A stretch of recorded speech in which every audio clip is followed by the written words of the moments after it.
Ou as instituições solucionam o problema político, ou então nós teremos que impor isso. O pessoal até brinca lá, cara. Se quiser fechar o STF, sabe o que você faz? Você não manda nem um jipe, cara. Manda um soldado e um cabo. O Exército está se associando a esse genocídio. Não é razoável. O general também da Ativa me disse que, abre aspas, a bronca é grande entre os generais com o Pazuello. Somos instituição de Estado, não somos instituição de governo. Nós, as Forças Armadas, cuidam do país. Agora a gente te diz que o Ministério da Defesa pediu ao Tribunal Superior Eleitoral a inclusão de mais 9 militares no grupo de fiscalização das urnas eletrônicas. Os militares brasileiros ganharam relevância externa ao liderar a missão de paz das Nações Unidas no Haiti. Ganharam visibilidade interna ao atuar no lugar da polícia em operações de segurança. Ganharam protagonismo na administração pública nacional ao chefiar uma intervenção federal no Rio de Janeiro. E apesar de terem sido alvo de denúncias de violações e abusos em todos esses momentos, eles acharam que foram muito bem. Passaram, assim, a mostrar que estavam dispostos a transbordar cada vez mais os muros dos quartéis. Era uma evidência clara de que a arena política estava prestes a voltar a conviver com uma força fardada, uma força armada. Era um sinal de que essa arena estava prestes também a ficar ainda mais anômala. Para entender uma crise chamada Brasil, é preciso entender por que os generais fardados do alto comando e também os generais de pijama acharam que poderiam voltar a interferir no processo democrático, interferir aderindo a um projeto presidencial, interferir ocupando cargos civis numa dimensão inédita, interferir fazendo ameaças ou chancelando um discurso golpista. Eu sou Conrado Corsaletti e este aqui é o Politiquês, o podcast de política do Nexo.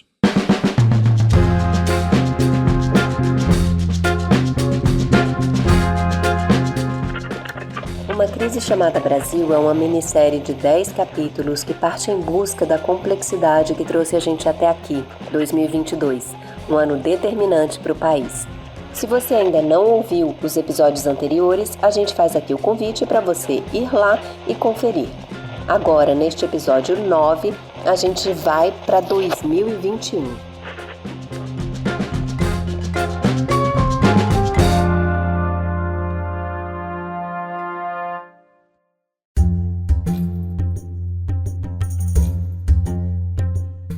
No comecinho da tarde de 30 de março de 2021, os telejornais vieram com uma notícia urgente de Brasília. Breaking News, CNN. O Ministério da Defesa acaba de divulgar uma nota que afirma que os comandantes da Marinha, do Exército e da Aeronáutica serão substituídos. A gente estava acompanhando. A nota oficial do Ministério da Defesa era curta, de 5 linhas. A decisão foi comunicada em reunião realizada nesta terça, com a presença do ministro da Defesa nomeado, Braga Neto, do ex-ministro Fernando Azevedo e dos comandantes das forças. Ministro nomeado, ex-ministro. Tinha tido uma troca no comando da Defesa. E logo depois, essa troca tripla, algo que nunca tinha ocorrido antes. Os chefes das 3 forças saindo de uma vez no meio de um governo. A princípio, parecia que eles estavam sendo demitidos ou substituídos, como disse a nota oficial, por vontade do governo. Mas nos bastidores, o que os militares diziam é que os comandantes do Exército, da Marinha e da Aeronáutica tinham, na verdade, pedido demissão. Aquela era uma barafunda incomum, não só pelo ineditismo do gesto, mas também porque havia mais de 30 anos, um governo não era tão bem alinhado com os militares como o governo em curso, o governo do presidente Jair Bolsonaro, um ex-capitão do Exército. Naquele momento, dos 22 ministérios, 8 eram ocupados por militares, e não tinha só militar da reserva ou reformado. Tinha um militar da ativa, um general da ativa, que havia saído direto do quartel para o governo, no cargo que talvez fosse o mais importante do primeiro escalão naquele momento, o cargo de ministro da Saúde, o cargo que conduzia o país no meio da crise sanitária mundial mais grave em um século, no meio de uma pandemia que já tinha matado, no Brasil, 300 mil pessoas. Brasil, que era o segundo país com mais mortes por causa daquela nova doença, a Covid-19. Era um desempenho desolador, como você ouve nesse registro da TV Bandeirantes. O Brasil tem 2% da população mundial, mas é responsável por 11% das vítimas fatais no mundo. O ministro da Saúde era o general da ativa Eduardo Pazuello, que estava no cargo havia 10 meses. O Brasil vivia um colapso hospitalar, com gente morrendo em filas de UTI. Recordes de mortes por Covid eram batidos diariamente. A vacinação, que tinha demorado para chegar, ainda estava lenta. A gestão do país era considerada desastrosa. Um país que tinha um presidente que jogava contra a possibilidade de salvar vidas. Tem idiota que a gente vê nas mídias sociais, na imprensa, né? Vai comprar vacina, só for na casa da tua mãe. Se a ciência pedia para fazer isolamento social para evitar mais contaminação e mais morte, o Bolsonaro dizia que era para ir para a rua e até participava de aglomeração. Se a ciência dizia que era para usar máscara, o Bolsonaro dava mau exemplo, não usava, desinformava sobre a eficácia da proteção e até tirava a máscara do rosto de criança que pegava no colo. Se a ciência dizia que a vacinação rápida e bem coordenada era a única maneira de voltar à normalidade, voltar a fazer a economia andar sem colocar a vida das pessoas em risco, o Bolsonaro jogava dúvidas sobre a imunização, desestimulava a proteção das pessoas e fazia propaganda da cloroquina, um remédio que mais do que comprovadamente não funciona contra a doença. E era um país que tinha um ministro da Saúde, um militar da ativa, que dizia isto aqui. Senhores, é simples assim. Um manda e o outro obedece. Esse áudio é de um vídeo do Pazuello ao lado do Bolsonaro. A política mortal que era conduzida pelo governo federal naquele momento tinha como um dos principais executores um general da ativa. E essa situação estava deixando parte das Forças Armadas incomodada. Isso porque as Forças Armadas sempre se apresentaram como competentes, técnicas, como referência de boa gestão. O resultado do combate à Covid desfazia essa autoimagem. E naquele março de 2021, o Bolsonaro queria que as Forças Armadas defendessem ainda mais a sua atitude negacionista, mesmo diante da matança que ocorria no país. O Bolsonaro, que já usava de forma recorrente as Forças Armadas como aliadas em suas ameaças golpistas, dizendo que poderia acionar os militares para preservar a liberdade contra o fechamento do comércio determinado por governadores e prefeitos. Contem com as Forças Armadas pela democracia e pela liberdade. É isso aí. E conte com o povo. E conte com o povo. Estão esticando a corda. O Bolsonaro queria um apoio mais claro dos militares nessa aliança. Segundo uma reportagem publicada pelo jornal Folha de São Paulo, o pedido de demissão dos comandantes do Exército, da Marinha e da Aeronáutica ocorreu porque eles não queriam assumir essa defesa explícita do Palácio do Planalto. Segundo essa versão, o Fernando Azevedo, um general da reserva, foi substituído no Ministério da Defesa por resistir a defender ainda mais um governo negacionista. E os chefes das três forças teriam se demitido logo depois. Analistas da área militar também viram ali uma tentativa de rebranding das Forças Armadas, uma tentativa de reposicionar a imagem dos militares, a marca dos militares, uma tentativa de se descolar de um problema que as Forças Armadas ajudaram a criar. Os militares não faltaram no passado e não faltarão sempre que o país precisar. Fiel ao Bolsonaro, o general da reserva Walter Braga Neto, que você ouviu agora, assumiu o Ministério da Defesa e estava ali colocando comandantes mais alinhados ao presidente nos cargos de comando do Exército, da Marinha e da Aeronáutica. Ou seja, havia ali alguns indícios de que as Forças Armadas não estavam totalmente bolsonarizadas, mas ainda tinha muito quadro ali bastante fiel ao Palácio do Planalto. Poucos dias depois da demissão coletiva no comando das Forças Armadas, o Pazuello deixou o Ministério da Saúde. A saída do general passava também por uma pressão do Centrão, grupo de parlamentares que ficava cada vez mais forte no governo. O próprio Pazuello falou dessa pressão política aos funcionários do Ministério ao deixar o cargo, como revelou a TV Record. O Pazuello citou até pressões por pichuleco na passagem de 2020 para 2021. Pichuleco, que é sinônimo de comissão, de suborno, de propina. Aí chegou no final do ano, uma carreata de gente pedindo dinheiro politicamente, porque todos queriam o pichulé no final do ano. O estrago de imagem para as Forças Armadas era grande. Do início até o meio daquele ano de 2021, o índice de pessoas que achavam o trabalho das Forças Armadas ruim ou péssimo saltou de 16% para quase 30%, segundo uma pesquisa do Poder Data, divisão de pesquisa do site Poder 360. Já a percepção de que a participação de militares no governo era ruim para o Brasil chegou a ser compartilhada por 52% dos entrevistados também ali no meio de 2021, um recorde negativo, segundo o mesmo Poder Data. O mito da competência militar estava seriamente abalado. O mito de que militar ajuda a pôr ordem na casa não batia com a realidade. O mito de que, em um momento de crise, basta chamar os militares tinha perdido o sentido. Mas de onde vinha esse mito? Como esse mito tomou conta dos quartéis?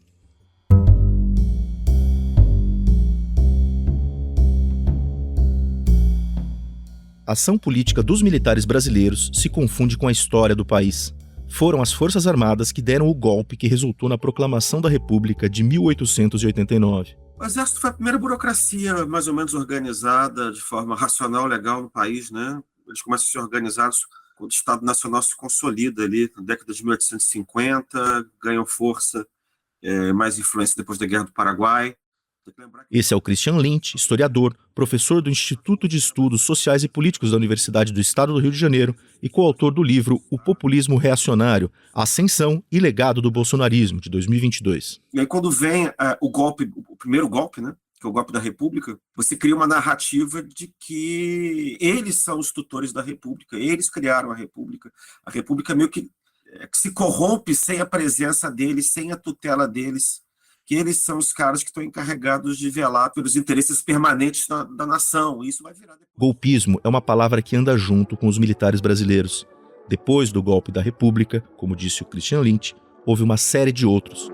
Só mesmo com revolução, graças ao rádio e ao parabelo. Em 1930, a derrubada do governo e a chegada de Getúlio Vargas ao poder teve ajuda de militares, apesar de as Forças Armadas não terem sido protagonistas.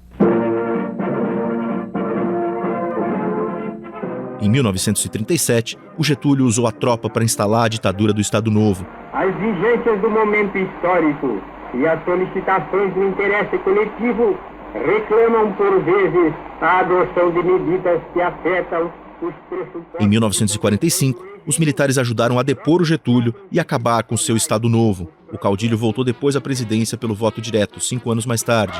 Bota o retrato do velho outra vez, bota no mesmo lugar. Bota o retrato do velho outra vez. Em 1954, com o Brasil em crise e o governo cercado de denúncias, militares voltaram a agir e investiram na renúncia do presidente. O Getúlio então se matou. Os restos mortais de Getúlio Vargas foram conduzidos para o aeroporto Santos Dumont, de onde seguiria para São Borja em sua derradeira viagem. Em 1955, o general Henrique Lott deu um chamado golpe preventivo para garantir a posse do presidente eleito Juscelino Kubitschek. Grande multidão aglomera-se em frente ao Superior Tribunal Eleitoral a fim de assistir à cerimônia de diplomação dos novos presidente e vice-presidente da República. Em 1961, ministros militares do Jânio Quadros, depois que o presidente renunciou, tentaram barrar a posse do vice João Goulart. Chegou-se a instalar um parlamentarismo temporário no país, até que finalmente o Jango, apelido do João Goulart, assumiu. Pela pureza da vida democrática, pela emancipação econômica, pela justiça social e ao lado do povo, pelo progresso do Brasil.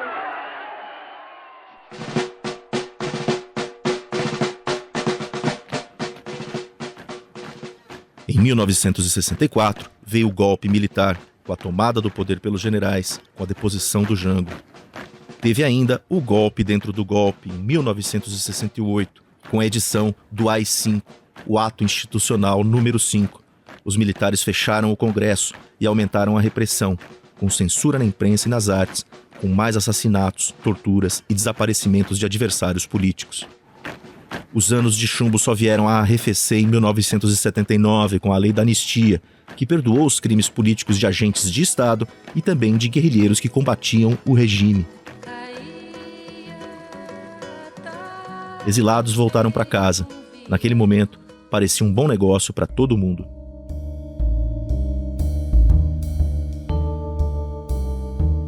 A ação política militar na história do Brasil quase sempre traz duas características. A primeira é uma anarquia militar, segundo o jornalista Hélio Gaspari, autor de uma série de livros sobre a ditadura dos generais, de 1964 a 1985.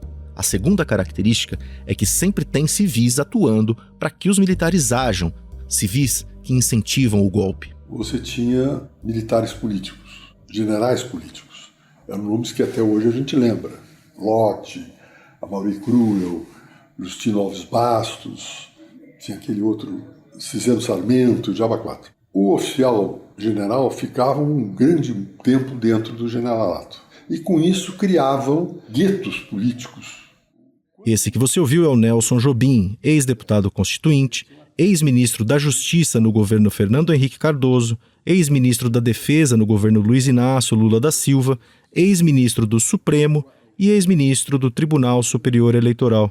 O Jobim está falando aqui do período anterior ao golpe de 1964. Que era uma regra relevante. O militar que resolvesse fazer política, ele tinha direito a fazer política. Então ele saía, ficava agregado à força, se filiava num partido político, disputava a convenção do partido.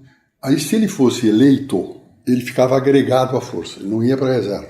E se ele não fosse reeleito, ele voltava para a força. Então, os militares, além de ter essa coisa, tinham uma espécie de colchão de garantia, ou seja, não me elegi deputado, volto para a força. É claro que o sujeito que se elegeu deputado, ficou 4 anos deputado, e depois volta para a força, o que ele vai fazer lá? Vai fazer política. E aí você enfiou a política dentro do quartel.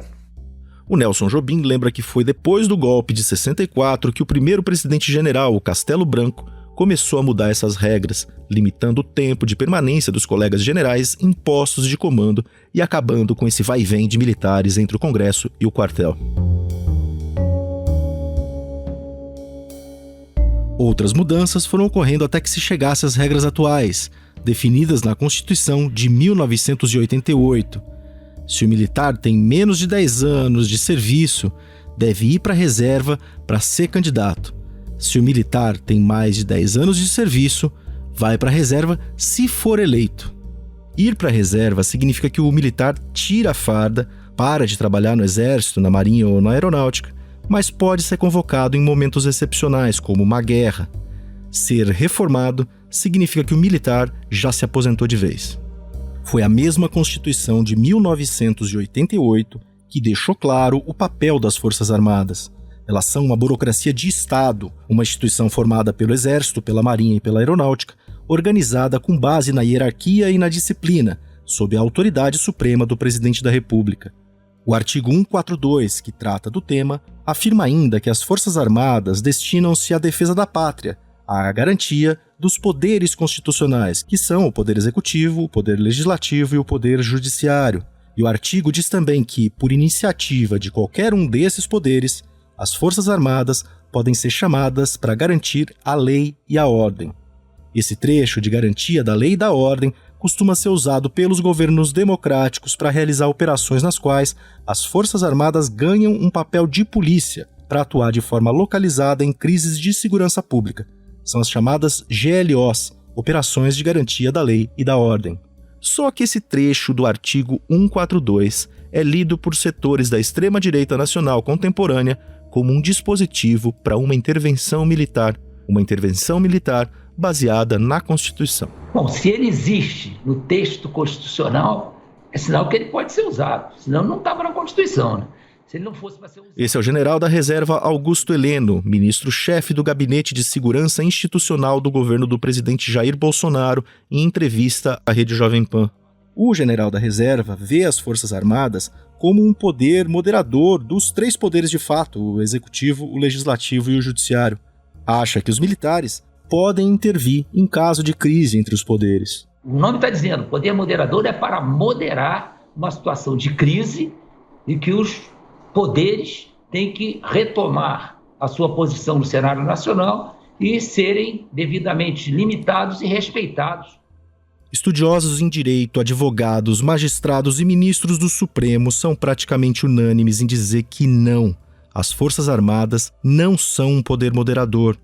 Eles dizem que não existe nenhuma brecha na Constituição para acionar as Forças Armadas a fim de intervir na política. Não existe brecha ali para que um presidente, por exemplo, mesmo sendo o comandante em chefe das tropas, possa usar os militares para barrar os poderes legislativo ou judiciário. Na verdade, os próprios poderes que moderam uns aos outros, atuando como freios e contrapesos, tudo para que não haja uma tirania ou uma ditadura, como o Brasil já experimentou. E as Forças Armadas, apesar de estarem sob a autoridade do presidente da República, não tem nada a ver com isso. Elas devem ser neutras nas disputas internas do país. Os deputados constituintes, aliás, tentaram enterrar o autoritarismo militar, conforme deixou claro o Ulisses Guimarães na promulgação da nova Constituição em 1988. Temos ódio à ditadura, ódio e nojo.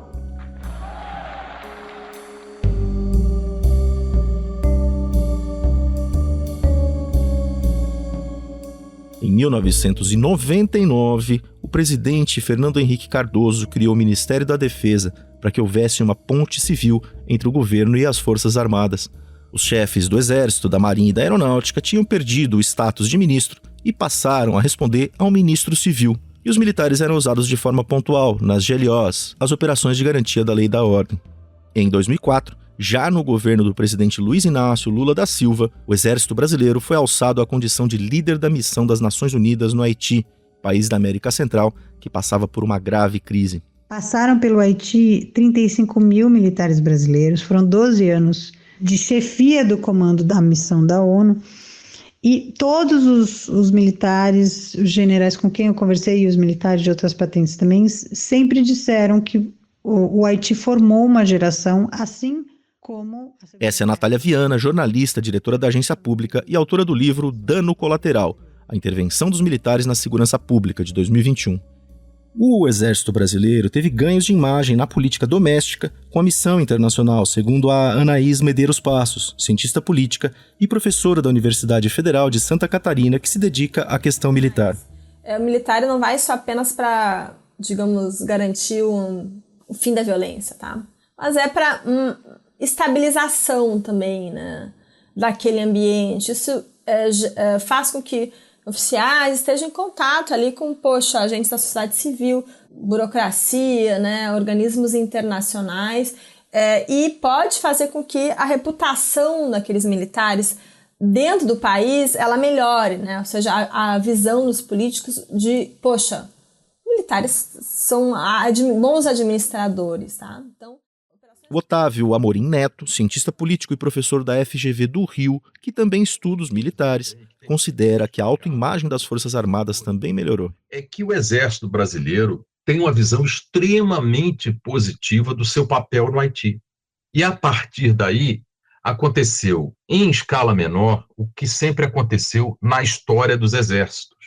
Os exércitos, quando voltam vitoriosos do campo de batalha, seus generais acham que podem governar o país. Isso vem desde Júlio César, Napoleão e vários outros militares bem-sucedidos em guerras externas que retornam aos seus países. Um estudo realizado pela Sabine Lee, historiadora da Universidade de Birmingham, no Reino Unido, e pela Susan Bartels, médica da Universidade de Queens, no Canadá, identificou 265 crianças que foram fruto de relações entre haitianas e capacetes azuis, como são conhecidas as tropas das Nações Unidas, tropas que no Haiti eram lideradas pelos brasileiros. Muitos desses filhos foram gerados em relações sexuais feitas por mulheres em troca de comida. Já o ativista de direitos humanos Mark Snyder afirma ter identificado mais de 80 casos de exploração e abuso sexual, incluindo estupros, por parte das tropas da ONU no Haiti. Existem também relatos de operações de extrema violência em bairros mais pobres da capital haitiana, Porto Príncipe. Questionamentos parecidos viriam a surgir no Brasil, segundo a Natália Viana. Então o Haiti acabou sendo um grande laboratório para o que viria a ser transformado na doutrina de garantia da lei e da ordem que foi utilizada aqui no Brasil a partir do governo Lula.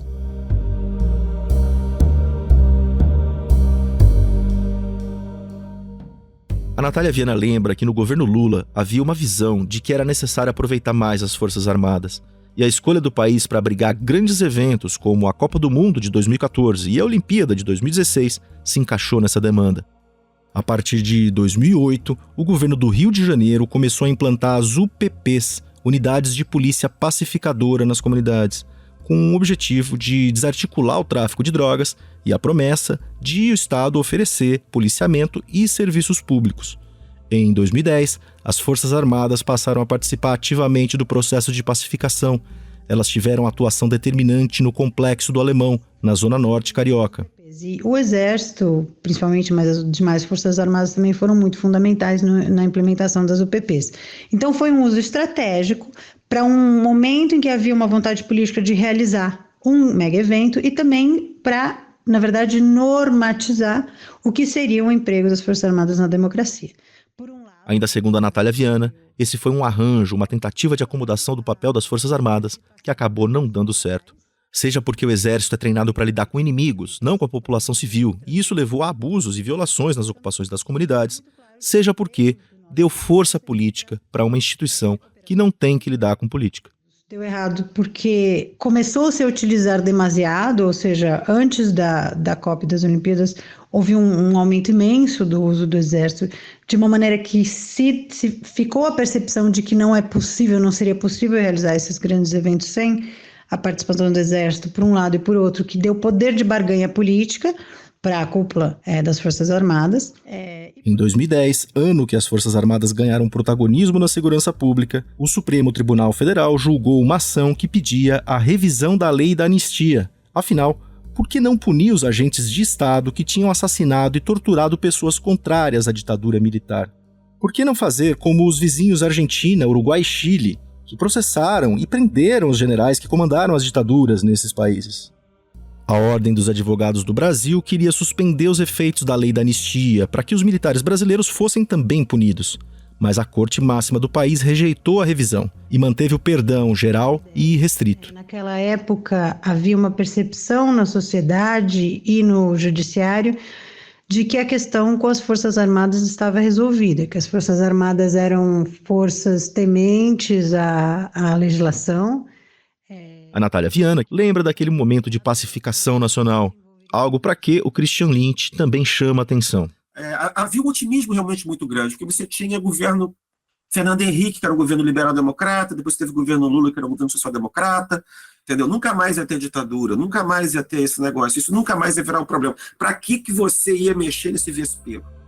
De fato, naquele fim de década, havia poucos atritos envolvendo o governo civil e as Forças Armadas.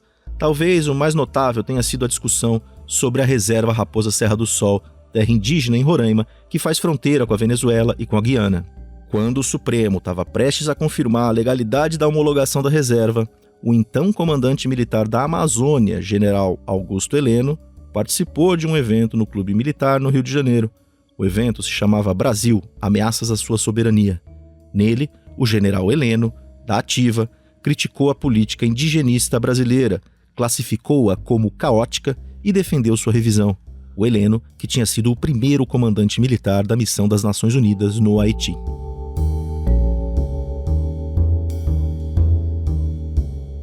O Lula conseguiu fazer sua sucessora, Dilma Rousseff, e em maio de 2012, a nova presidente instalou a Comissão Nacional da Verdade. O grupo passaria a investigar violações de agentes de Estado durante a ditadura militar. A Dilma fez um discurso emocionado na cerimônia de instalação da comissão. Ela, que na época da ditadura militar, integrava grupos clandestinos de esquerda e chegou a ser presa e torturada pelo regime dos generais. A sombra e a mentira não são capazes de promover a concórdia. O Brasil merece a verdade. As novas gerações merecem a verdade. E, sobretudo, merecem a verdade factual aqueles que perderam amigos e parentes e que continuam sofrendo, como se eles morressem de novo e sempre, a cada dia. Muitos aplaudiram de pé esse momento que você acaba de ouvir. Os comandantes das 3 forças, presentes no evento, bateram palmas protocolares. Antes, mal se moviam. O chefe do Exército, general Enzo Peri, o chefe da Marinha, almirante Júlio Soares de Moura Neto, e o chefe da Aeronáutica, brigadeiro Junichi Saito, não estavam nada satisfeitos. O que acontece? Se você vai fazer uma comissão da verdade, você tem que falar a verdade. Você tem que fazer a pesquisa para mostrar a realidade, o que foi a verdade das coisas, o que foi a realidade daquele momento passado, né? E aí, então, você tem que mostrar os erros e os acertos dos dois lados, principalmente os erros, porque esse tipo de trabalho, o foco é mais naquilo que foi feito de errado. Então, Esse é o general Carlos Alberto dos Santos Cruz, que na época da instalação da comissão estava no setor de operações terrestres do Exército. Ele defende a tese muito comum entre os militares de que a comissão deveria também investigar os abusos dos guerrilheiros que lutavam contra a ditadura. Apesar de o Santos Cruz negar, muitos especialistas em Forças Armadas, assim como reportagens de bastidores, mostraram que a comissão incomodou muito os quartéis. mesmo não tendo poder nenhum de punição por causa da lei da anistia. O que a comissão podia fazer era apenas resgatar histórias. A Comissão Nacional da Verdade, ela foi vista como uma revanche, tá? Pelos setores militares, e isso gerou efeitos na sua mobilização política, na mobilização dos militares que têm a atual presença. Anaís Medeiros Passos vê uma mobilização por causa da comissão. A Natália Viana também destaca esse momento como central para entender a relação entre o governo Dilma e os militares. A Comissão Nacional da Verdade foi um ponto muito importante e crucial para o esgarçamento, para o desgaste das relações entre as Forças Armadas e o governo petista, no caso o governo da Dilma Rousseff. Havia, inclusive na lei que criou a Comissão Nacional da Verdade, a perspectiva de que se apurassem também os crimes cometidos pelas guerrilhas, né, pelas guerrilhas de esquerda. O primeiro ato da Comissão da Verdade, dos membros eleitos, foi deixar claro que seria apenas crimes de Estado, o que é uma decisão absolutamente justificável, uma vez que os crimes das guerrilhas foram punidos fora da lei, inclusive, mas também através de recursos legais escamoteados, né? Ou seja, uma capa de legalidade em procedimentos bárbaros. Muitos foram presos, muitos foram exilados, muitos foram executados. Os trabalhos da Comissão Nacional da Verdade foram boicotados pelos quartéis. Em fevereiro de 2014, o comandante do Exército, general Enzo Peri, proibiu suas unidades de colaborar com as investigações e mandou um ofício geral determinando o silêncio dos quartéis. Estava proibido falar dos casos de pessoas mortas dentro das dependências militares. Uma clara insubordinação à presidente da República, segundo a Natália Viana. Não há como negar que a Comissão Nacional da Verdade foi um momento em que as Forças Armadas romperam, pelo menos as figuras mais influentes das Forças Armadas romperam com o governo Dilma. Não há como negar também que isso é insubordinação, deveria ter sido punido, e as Forças Armadas deveriam ter sido obrigadas a colaborar com a Comissão da Verdade, o que não aconteceu. Então, não é que aí nasce o problema, nem a culpa da Comissão da Verdade, mas já havia um problema anterior de falta de lealdade das Forças Armadas ao governo eleito e, portanto, falta de lealdade das Forças Armadas à democracia.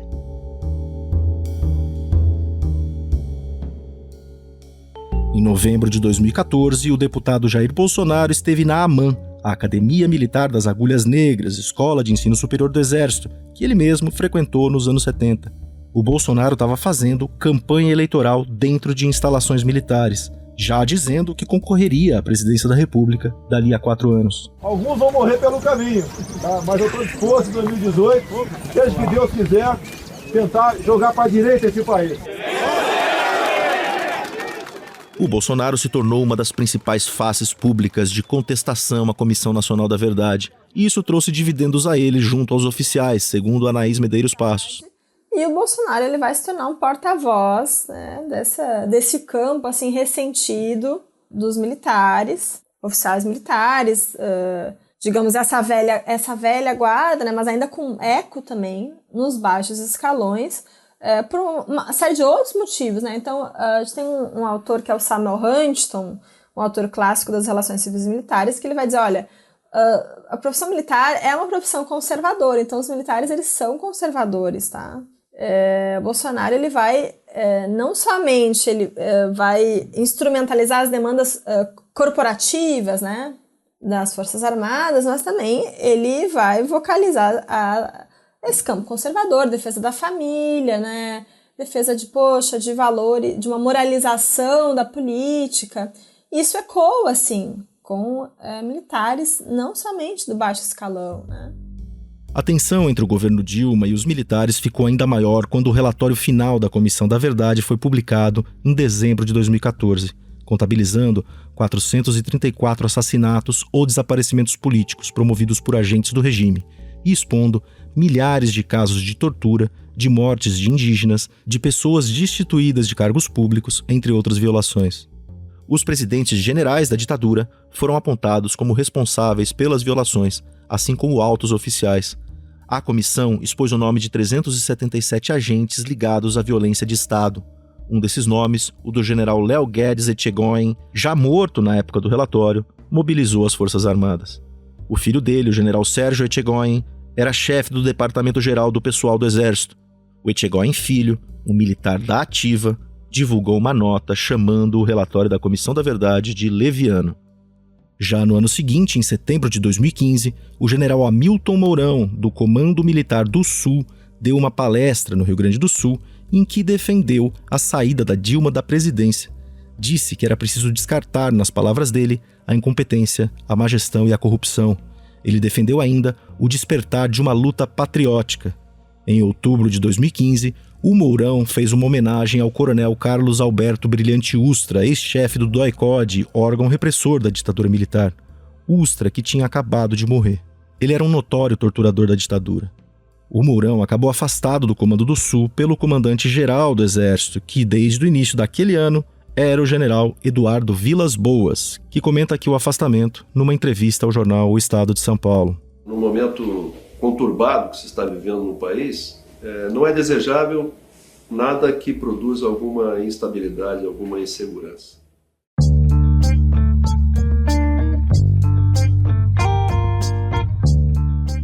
O agravamento da crise econômica e as denúncias de corrupção levantadas pela Operação Lava Jato foram enfraquecendo o governo da Dilma, e o vice Michel Temer começou a se mexer. Em 2015, além de divulgar um plano de governo, a chamada Ponte para o Futuro, o Temer teve reuniões com militares. Na verdade, 2 militares do topo da cadeia de comando do Exército. Em entrevistas ao Denis Rosenfield, que resultaram no livro A Escolha, como um presidente conseguiu superar grave crise e apresentar uma agenda para o Brasil, de 2020, o Temer disse que foi procurado pelo Eduardo Vilas Boas, que era o comandante do Exército. E aí se reuniu com ele, o Vilas Boas, e com o Sérgio Etchegoyen, que ocupava em 2015 o cargo de chefe do Estado-Maior do Exército.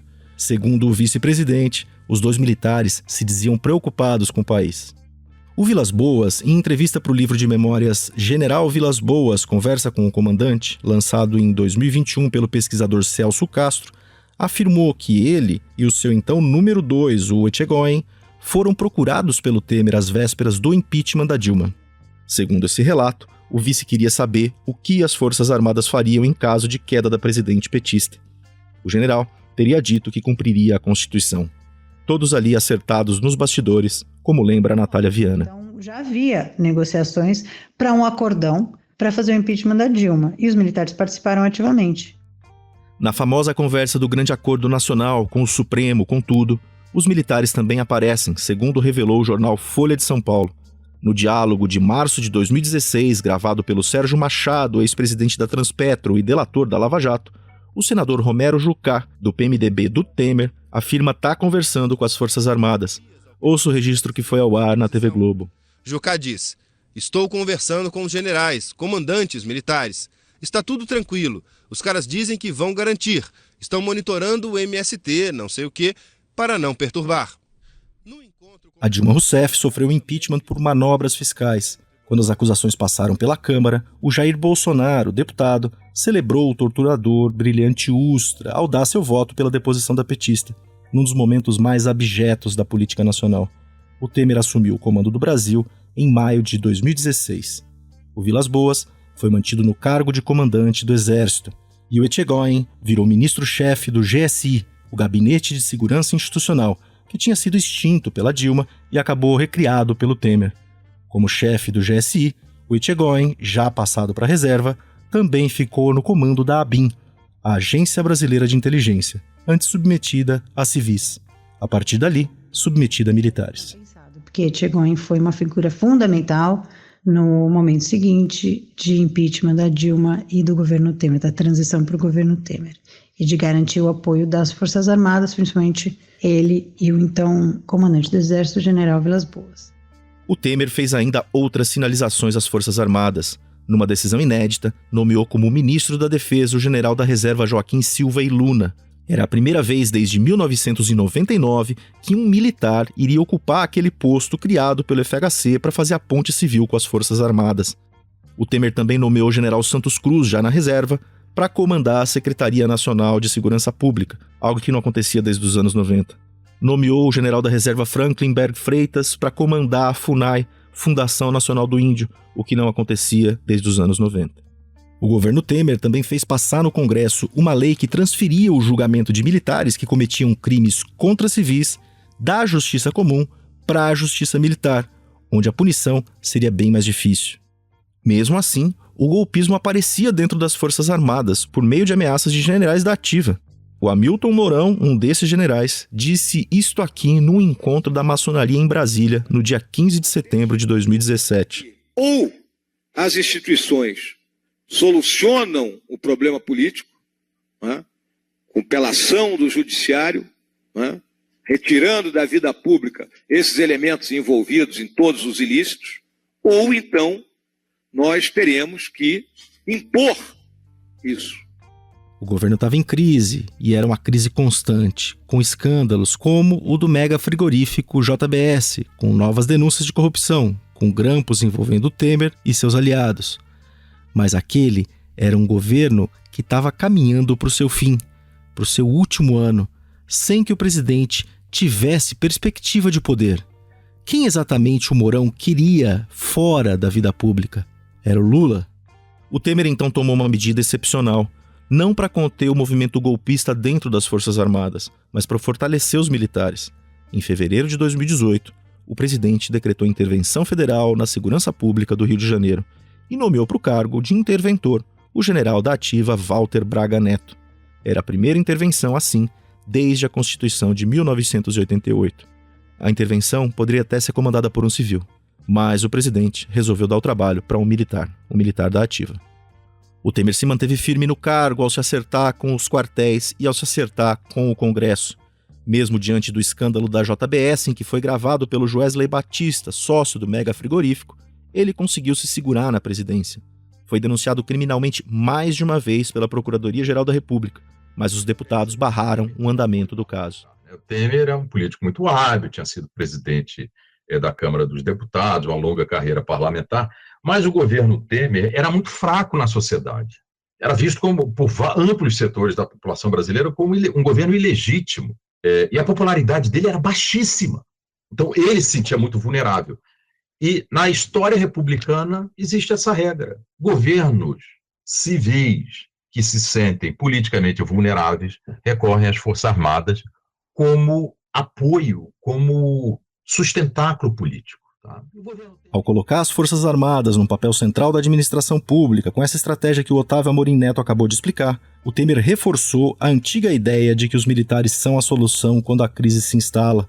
Abusos e violações voltaram a ser registrados na intervenção, mas o saldo era bastante positivo entre os militares, segundo a Natália Viana. A intervenção no Rio de Janeiro foi, nas palavras de Etchegoyen, um banho de loja, um choque de gestão, numa situação da segurança pública que estava caótica no Rio de Janeiro. Houve um investimento enorme e os militares reorganizaram a força de segurança do Rio de Janeiro. Ao mesmo tempo, estabeleceram, houve mais de 200 operações de GLOs, diferentes fases de uma operação, né? Foram mais de 200 fases, ou seja, incursão em favela direto. Embora a intervenção em si não fosse uma GLO, ela se valeu de diversas GLOs, de diversas operações, diversas fases da mesma operação, entrando em todos em várias favelas do Rio de Janeiro. E houve um controle, de novo, de um pedaço do Estado pelos militares. Foi a primeira vez em que se entregou um pedaço do Estado civil para militares gerirem, enfim, na nossa democracia, e eles se congratularam, acharam que fizeram um belo trabalho e se viram como capazes, muito mais capazes que os civis, muito mais eficientes que os civis, para gerir a coisa pública. Então, o que a gente...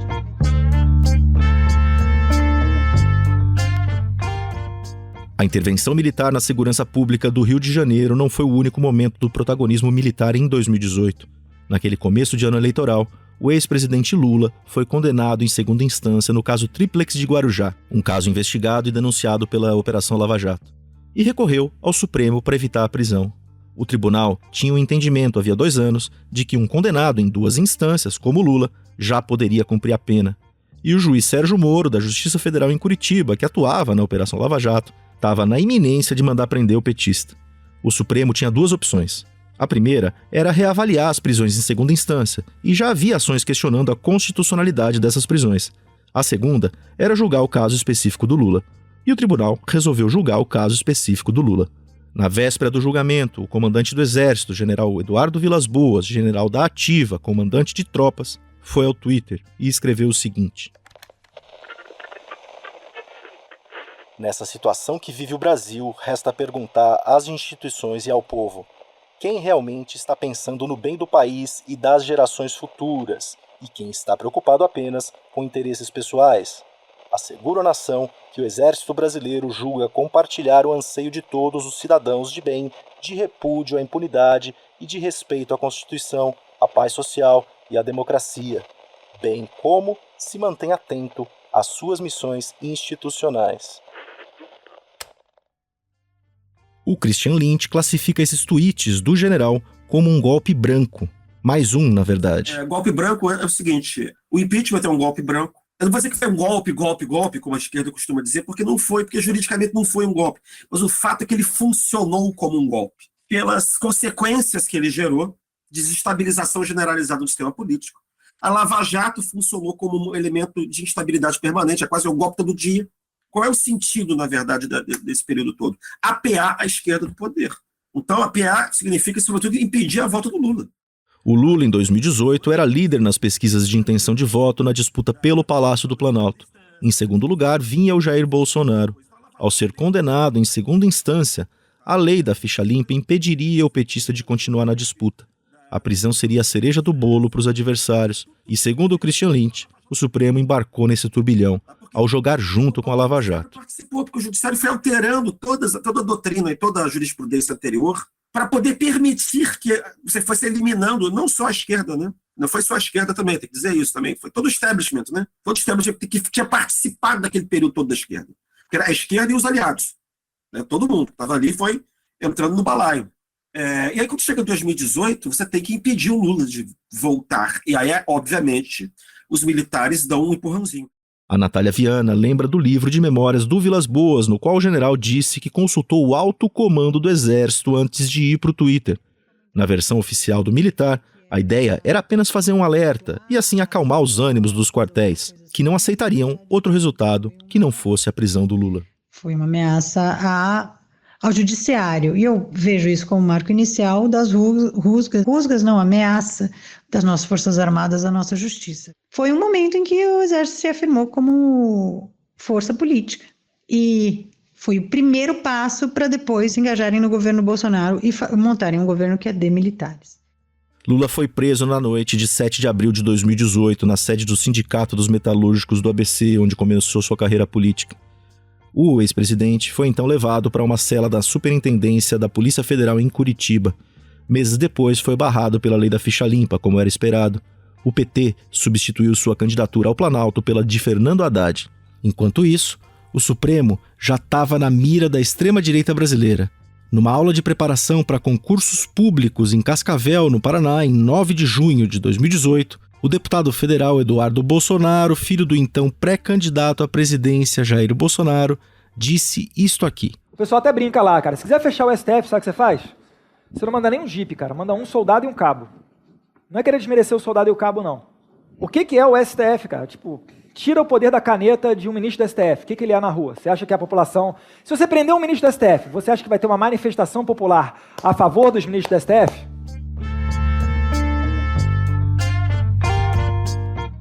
Em 2018, o engajamento militar era explícito em torno do Bolsonaro. Um engajamento que veio, mesmo sendo ele um ex-capitão que chegou a ser acusado de organizar um atentado à bomba contra unidades das Forças Armadas para forçar o aumento de salários da tropa, acusação da qual acabou absolvido.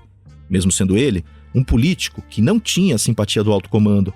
O general da reserva Santos Cruz justifica essa aproximação da seguinte maneira.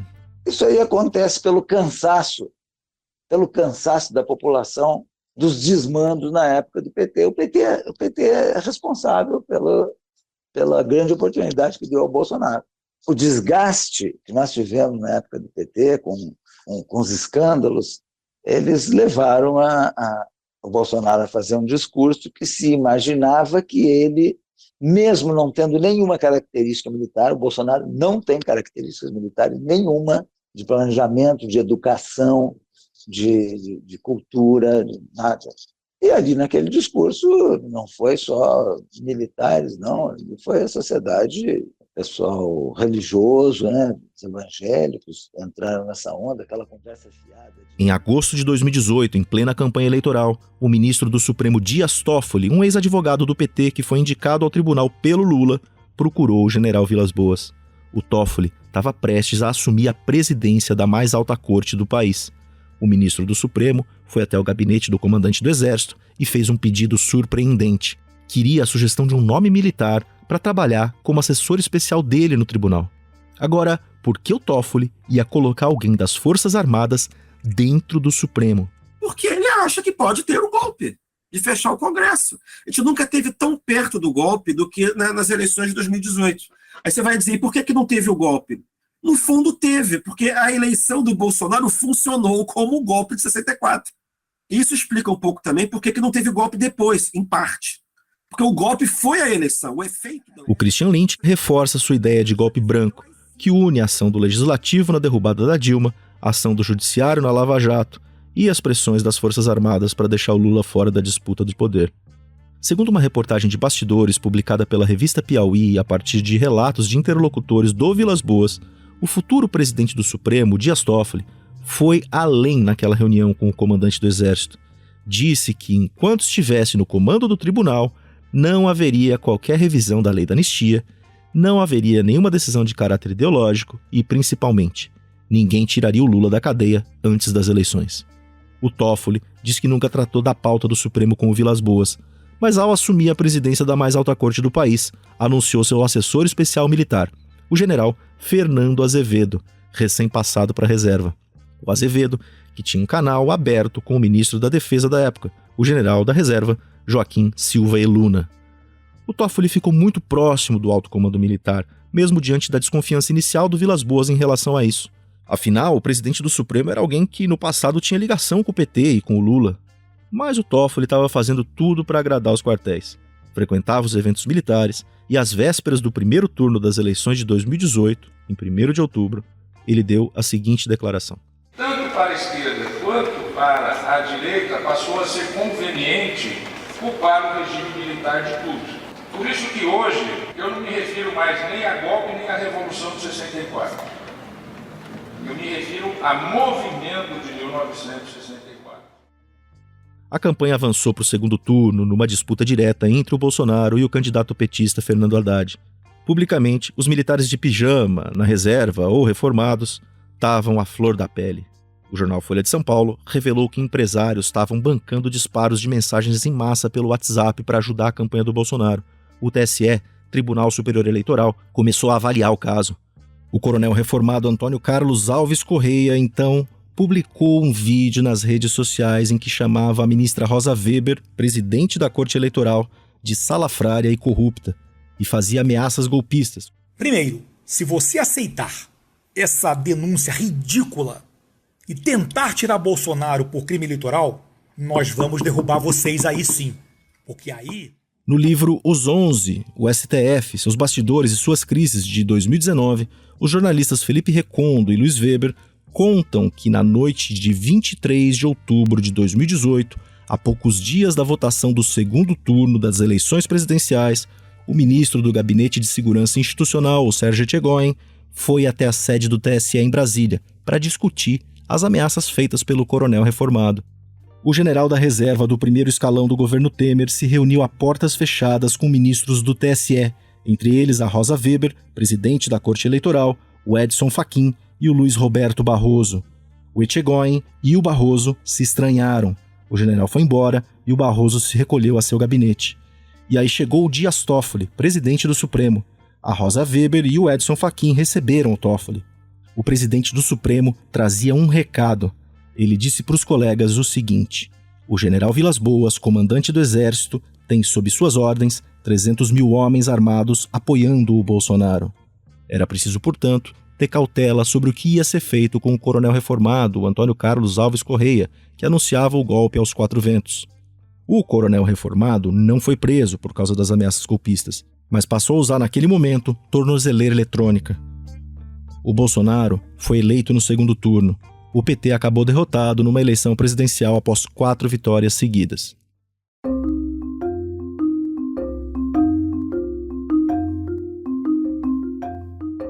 Jair Bolsonaro, capitão reformado que exaltava torturadores da ditadura, era presidente da República. Hamilton Mourão, general da reserva que exaltava torturadores e que havia também defendido a intervenção militar no governo Temer, era vice-presidente da República.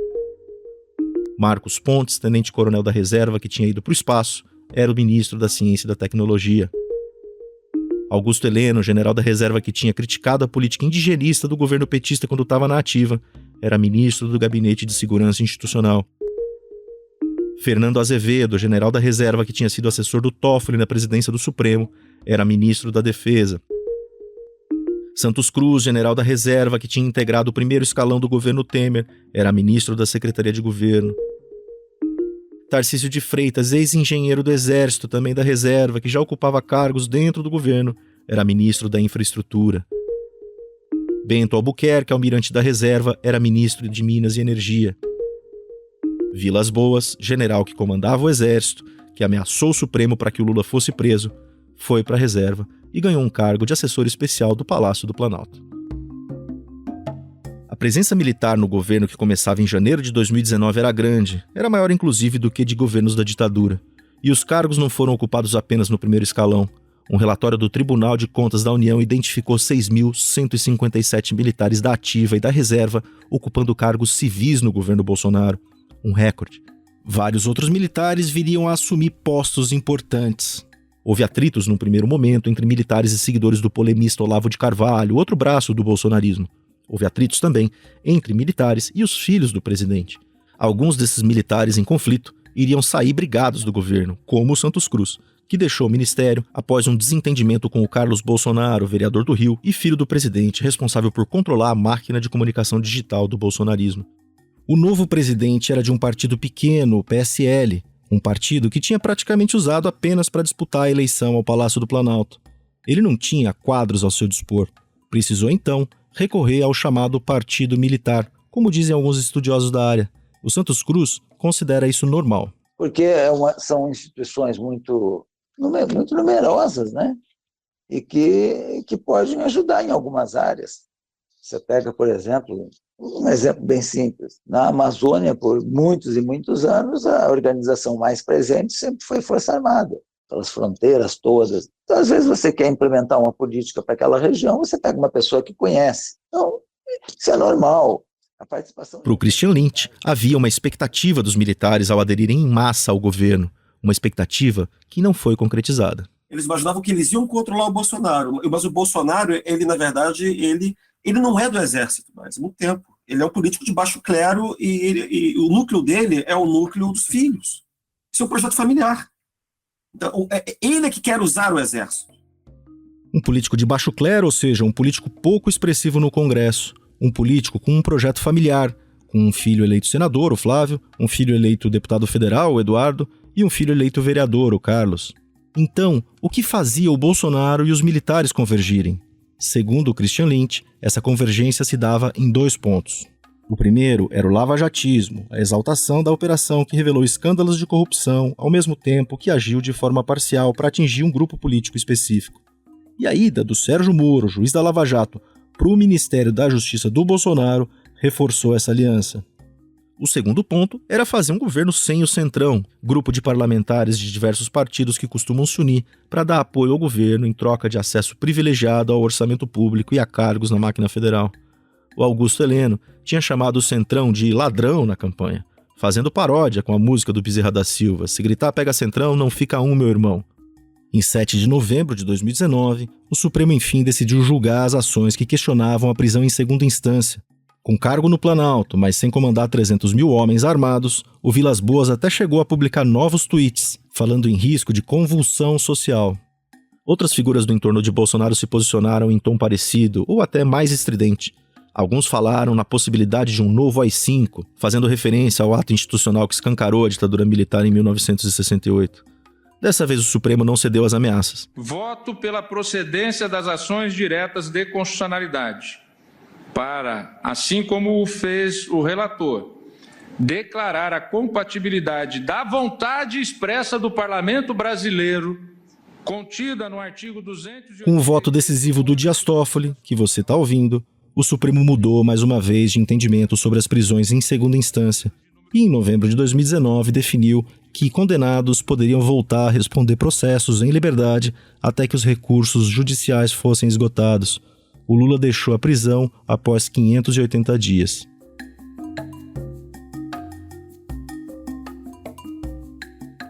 O Bolsonaro se via em apuros já em seu segundo ano de mandato. Começou 2020 brigando contra a ciência após a Organização Mundial da Saúde decretar estado de pandemia por causa da Covid-19. E brigando também com outros poderes da República. Seus apoiadores faziam manifestações pedindo o fechamento do Congresso e do Supremo. E o presidente ia nessas manifestações golpistas. Todos nós juramos um dia dar a vida pela pátria. E vamos fazer o que for possível para mudar o destino do Brasil. Cheia da velha política. Aí o Bolsonaro falando aos apoiadores num discurso feito em frente ao quartel-general do Exército em Brasília, em 19 de abril de 2020. 3 dias depois, numa reunião ministerial no Palácio do Planalto, o Bolsonaro tentou minimizar o fato de manifestantes levantarem cartazes pedindo um novo AI-5. Disse que aquilo era uma bobagem que não deveria ser levado a sério, mas falou de forma dúbia sobre o artigo 142 da Constituição. Artigo 142. Nós queremos cumprir o artigo 142, todo mundo quer cumprir o artigo 142. Em haver necessidade, qualquer dos poderes pode, pedir às Forças Armadas que intervenham para restabelecer a ordem no Brasil, naquele local, sem problema nenhum. Agora, Naquela reunião ficou claro que o Bolsonaro se sentia à vontade com as Forças Armadas, usando um discurso segundo o qual poderia acioná-las para intervir em algo. No Supremo, não estava claro. O que ficou claro mesmo, naquela reunião, é que ele estava insatisfeito com um ministro especificamente, o Sérgio Moro, titular da Justiça, símbolo da Lava Jato que atuava para o governo. Não era militar, mas era admirado por parte dos militares. Aí então... Eu vou começar a empacotar minhas coisas e vou providenciar aqui o meu encaminhamento da minha carta de demissão. Eu, infelizmente, não tenho como persistir com o compromisso que assumi sem que eu tenha condições de trabalho, sem que eu tenha condições de preservar a autonomia da Polícia Federal para realizar o seu... Esse é o Moro pedindo demissão em 24 de abril de 2020. O ex-juiz saiu acusando o Bolsonaro de tentar interferir na Polícia Federal para proteger aliados. O lavajatismo do governo, que era um dos elos entre os militares e o bolsonarismo, se desfez. Naquele momento, o Supremo começou a fechar o cerco contra bolsonaristas radicais por meio de inquéritos, o inquérito das fake news, e também por meio de um novo procedimento, aberto justamente por causa dos atos antidemocráticos prestigiados pelo presidente. A situação política do Bolsonaro era delicada. Enquanto a pandemia matava brasileiros, ele trocava os ministros da saúde que tentavam seguir o mínimo das recomendações dos órgãos internacionais na tentativa de frear a Covid-19. O presidente só conseguiu dar vazão plena ao seu negacionismo quando pôs o general da Ativa, Eduardo Pazuello, para comandar o Ministério da Saúde em maio de 2020. O Pazuello, primeiro interino, depois titular, foi colocando mais e mais militares no ministério, como você ouve neste registro da TV Cultura. O ministro interino da Saúde, general Eduardo Pazuello, nomeou mais 9 integrantes do Exército para atuar na pasta. Os bolsonaristas continuavam a fazer manifestações golpistas, e o ministro da Defesa, general da Reserva Fernando Azevedo, achou por bem sobrevoar com o Bolsonaro uma dessas manifestações em Brasília, manifestações em que os aliados do presidente pediam o fechamento do Supremo e uma intervenção militar. Olha aí, ó, o presidente, ó. Olha só o helicóptero que ele está. Ele não está no branco, está no helicóptero das Forças Armadas. Isso é um recado. Só tentem. Tenta lá, Steph. Tenta lá. Vai lá. Só tentem. Nós estaremos aqui. O Bolsonaro e seus apoiadores, como esse que você ouviu agora, naquele maio de 2020, diziam que a corte máxima do país estava impedindo o presidente de governar, ao dar autonomia para governos locais fecharem comércio contra o alastramento da Covid-19. O presidente também estava agitado por temer que o seu celular e o celular do seu filho Carlos Bolsonaro fossem apreendidos por ordem do Supremo em meio às investigações a respeito da tentativa de interferência na Polícia Federal. O pedido de apreensão tinha sido feito por partidos de oposição. Relator do caso no Supremo, o Celso de Mello, deu sequência protocolar ao pedido, como você ouve neste registro do canal Record News. O ministro Celso de Mello notificou a Procuradoria-Geral da República sobre pedidos de depoimento do presidente Bolsonaro e da apreensão do celular dele e do filho Carlos para serem periciados. No dia 22 de maio de 2020, segundo relatos de bastidores obtidos pela revista Piauí, o Bolsonaro chamou seus ministros militares e disse que iria intervir no Supremo. Sim, segundo esse relato, o presidente da República do Brasil realmente estava disposto a intervir em outro poder.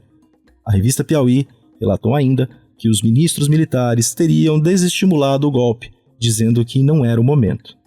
Mas o general da reserva Augusto Heleno, chefe do Gabinete de Segurança Institucional, divulgou uma nota oficial ameaçadora.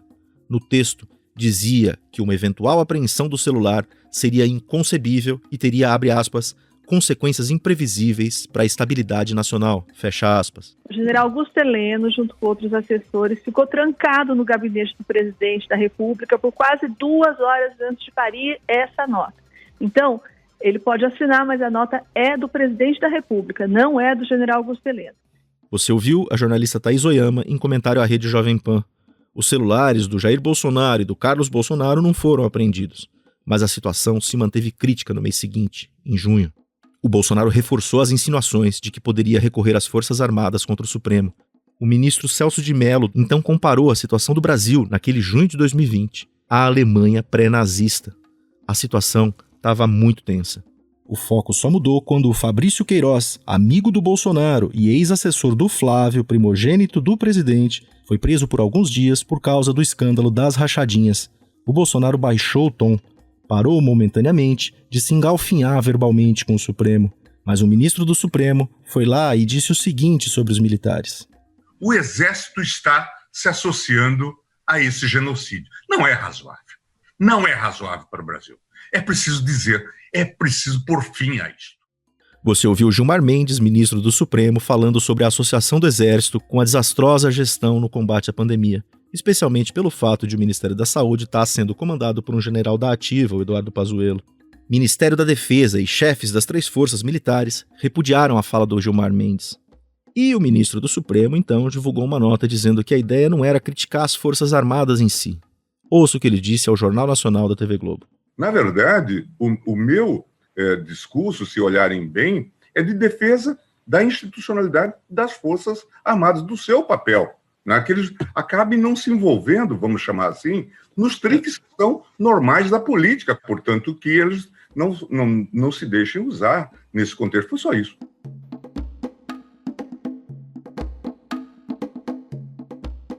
A partir de meados de 2020, o Palácio do Planalto passou a dar espaço na máquina pública aos partidos do Centrão, especificamente ao PP, progressistas, ao PL, Partido Liberal, e ao Republicanos, partido ligado à Igreja Universal. Afinal, o presidente precisava de sustentação no Congresso, porque os pedidos de impeachment por crime de responsabilidade na pandemia e por causa dos ataques às instituições se avolumavam. O Centrão foi ocupando cargos de alto escalão, de médio e de baixo escalão, ocupando cargos inclusive que antes estavam com militares. E a aliança foi selada com o apoio oficial do Bolsonaro à eleição do Arthur Lira para presidir a Câmara dos Deputados a partir de fevereiro de 2021. Uma aliança que ganhou força com a destinação de bilhões de reais às emendas do relator. É por meio dessas emendas que o Congresso passou a operar o chamado orçamento secreto, uma maneira pouco transparente de distribuir verba pública com controle parlamentar. Segundo o jornal O Estado de São Paulo, que revelou o esquema, existe uma série de suspeitas de desvios dessa destinação do dinheiro na ponta. O Bolsonaro se descolou da Lava Jato ao romper com Sérgio Moro e fez aliança com o Centrão. Se desfez do lavajatismo admirado pelos quartéis e abraçou a velha política, criticada pelos quartéis. E aí o presidente exigiu mais fidelidade às Forças Armadas, o que levou, segundo os relatos de bastidores da imprensa, à demissão dos comandantes do Exército, da Marinha e da Aeronáutica em 30 de março de 2021. Foi nesse clima que o Pazuello caiu do Ministério da Saúde também. Com a pandemia descontrolada, o Supremo ordenou que o Senado autorizasse a abertura de uma CPI para investigar as ações e omissões do governo na crise sanitária, por causa do negacionismo presidencial, da hesitação do governo na compra de vacinas e do gasto de dinheiro público com remédios ineficazes. Até o Exército estava produzindo cloroquina. O Pazuello, já fora do Ministério, mas ainda dentro das Forças Armadas como general da ativa, participou de um evento político ao lado do Bolsonaro no Rio de Janeiro em maio de 2021. Eu ia perder esse passeio de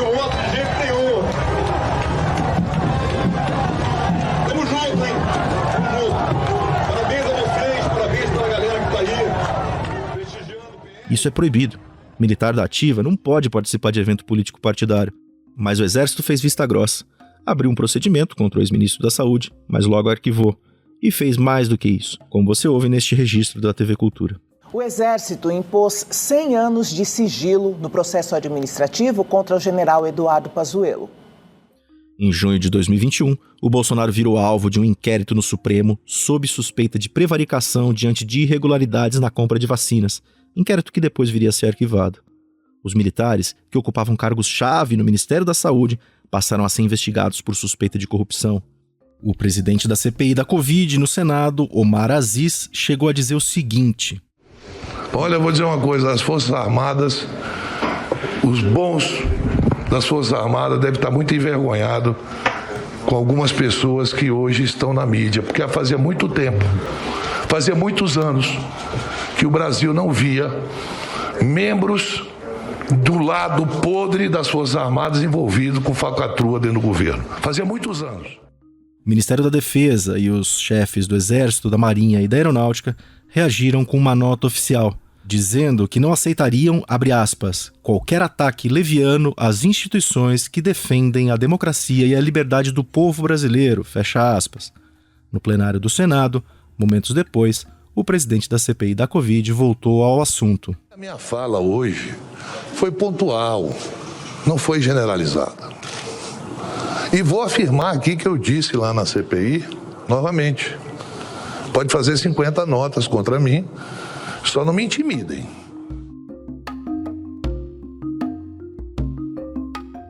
Enquanto a CPI da Covid avançava, o Bolsonaro passou a se dedicar cada vez mais a investir num novo foco: o ataque ao sistema eleitoral brasileiro. Falou em fraudes nas urnas eletrônicas sem apresentar provas. Passou a repetir o que o ex-presidente Donald Trump tinha feito nos Estados Unidos. O Bolsonaro levantou a bandeira do voto impresso como complemento ao voto eletrônico. Em 10 de agosto de 2021, a Câmara dos Deputados rejeitou a proposta de emenda à Constituição que instituiria a impressão do voto. Naquele mesmo dia, o presidente da República pôs tanques das Forças Armadas para desfilar na Praça dos Três Poderes, em frente ao Congresso. Alguns tanques soltando fumaças pretas, fato que estimulou uma série de memes na internet. Apesar de um tanto cômico, aquele desfile militar foi visto como uma tentativa de intimidação dos parlamentares. Bom, depois que não foi aprovado o voto impresso, houve uma mudança de linguagem só, de semântica. Substituiu-se a palavra voto impresso por voto auditável.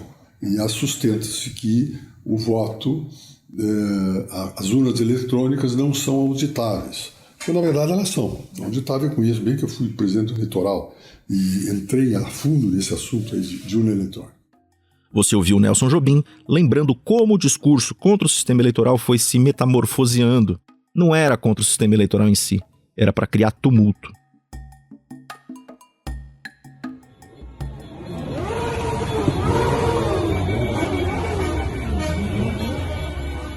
Em 7 de setembro de 2021, o país viveu um novo ápice de sua crise institucional.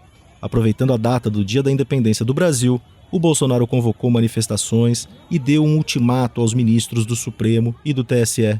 Disse que não ia mais cumprir ordens do Alexandre de Moraes, relator dos inquéritos das fake news e dos atos antidemocráticos, que depois viria a se converter no inquérito das milícias digitais. Alexandre de Moraes, que estava para assumir em agosto de 2022 o comando do TSE, o Tribunal Superior Eleitoral. 2 dias após as manifestações de 7 de setembro, com duros ataques ao Supremo e ao ministro Alexandre de Moraes, veio o recuo do presidente Jair Bolsonaro por meio de uma carta à nação. O Bolsonaro recuou dos ataques, como você ouviu nesse registro da TV Bandeirantes, mas depois voltou a atacar de novo.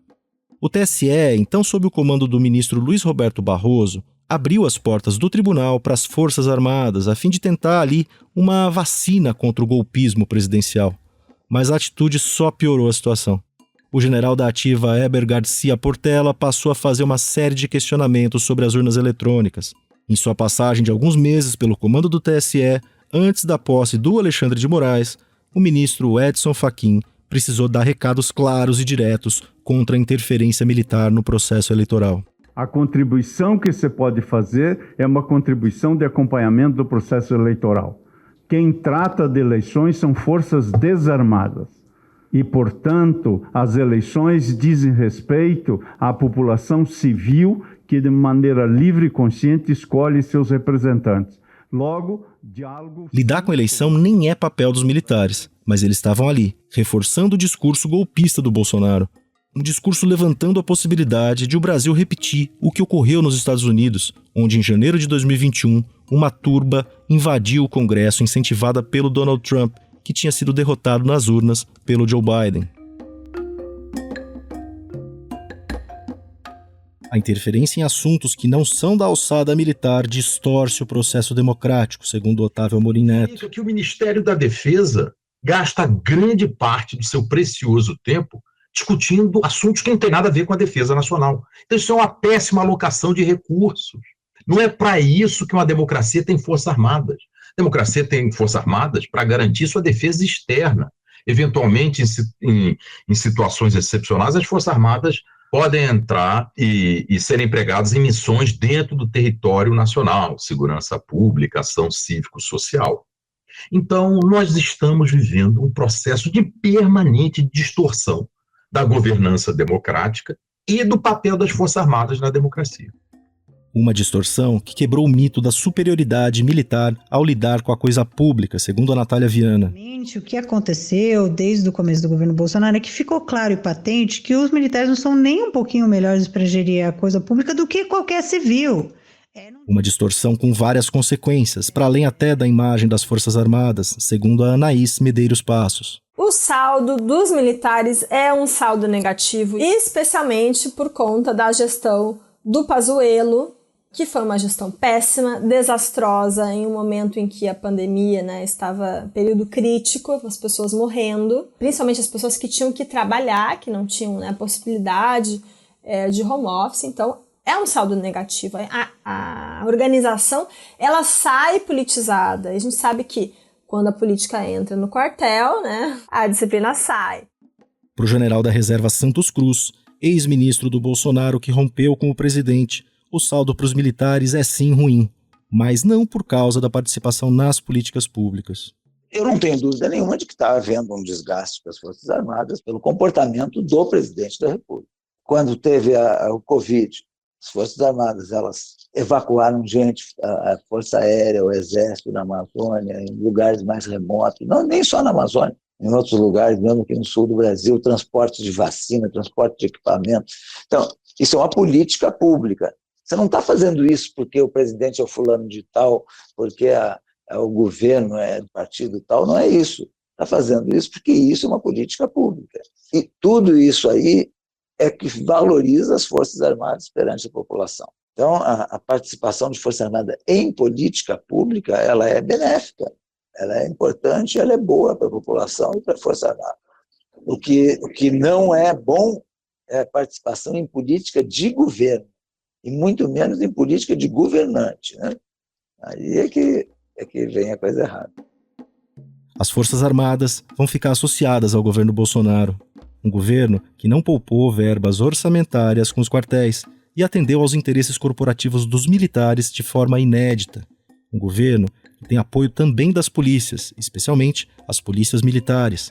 Um governo que fez um país inteiro viver 4 anos sob barulho, ameaça e temor. Um governo que armou não só a população, mas também a política, ao usar os militares, usar as Forças Armadas na disputa de poder. Forças Armadas que dizem nos bastidores não estarem assim tão alinhadas ao bolsonarismo. Forças Armadas que chancelam em público uma clara disposição presidencial de tumultuar o processo democrático nacional.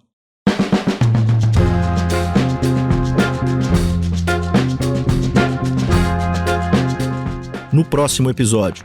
Vim para promover as mudanças políticas, mudanças econômicas, mudanças sociais. O sucesso do Brasil será a consagração dos valores ocidentais de uma democracia. Agora é vencer ou vencer.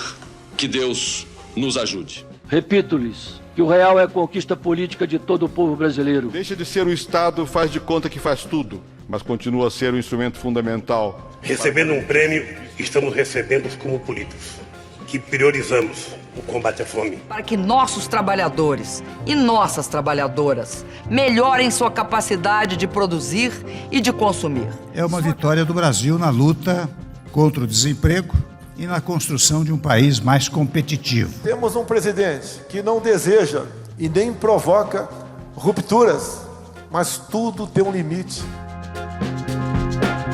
A ideia da nova república, de um país em busca da superação da ditadura militar para conquistar uma democracia plena, conseguiu se concretizar até que ponto? Quão longe o país conseguiu ir nessa ideia? E em que aspectos principais? A ideia da nova república continua valendo ou ela se trincou, ou ela se desmanchou completamente? O que esperar do Brasil na próxima década? O que fazer para que o país explore todo o seu potencial?